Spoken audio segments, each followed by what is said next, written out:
Since then you have been raised with Christ. Set your hearts on things above, where Christ is, seated at the right hand of God. Set your mind on things above, not on earthly things. For you died, and your life is now hidden with Christ in God. When Christ, who is your life, appears, then you also will appear with him in glory.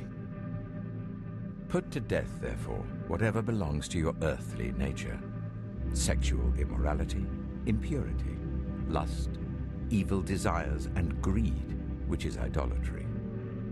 Because of these, the wrath of God is coming. You used to walk in these ways in the life you once lived. But now, you must also rid yourselves of all such things as these: anger, rage, malice, slander, and filthy language from your lips. Do not lie to each other, since you have taken off your old self with its practices and have put on the new self, which is being renewed in knowledge in the image of its Creator. Here there is no Gentile or Jew, circumcised or uncircumcised, barbarian, Scythian, slave or free, but Christ is all and is in all. Therefore, as God's chosen people, holy and dearly loved, clothe yourselves with compassion, kindness, humility, gentleness, and patience.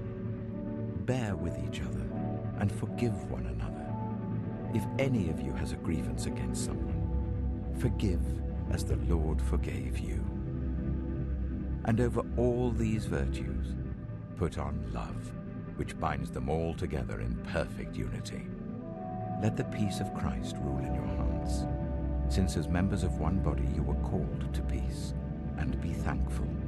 Let the message of Christ dwell among you richly, as you teach and admonish one another with all wisdom, through psalms, hymns, and songs from the Spirit, singing to God with gratitude in your hearts.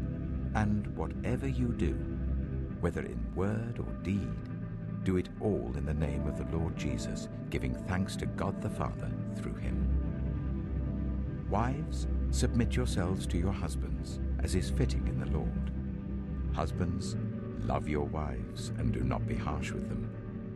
Children, obey your parents in everything, for this pleases the Lord.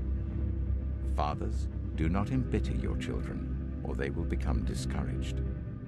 Slaves, obey your earthly masters in everything, and do it not only when their eye is on you and to curry their favor, but with sincerity of heart and reverence for the Lord. Whatever you do, work at it with all your heart, as working for the Lord, not for human masters, since you know that you will receive an inheritance from the Lord as a reward. It is the Lord Christ you are serving. Anyone who does wrong will be repaid for their wrongs, and there is no favoritism.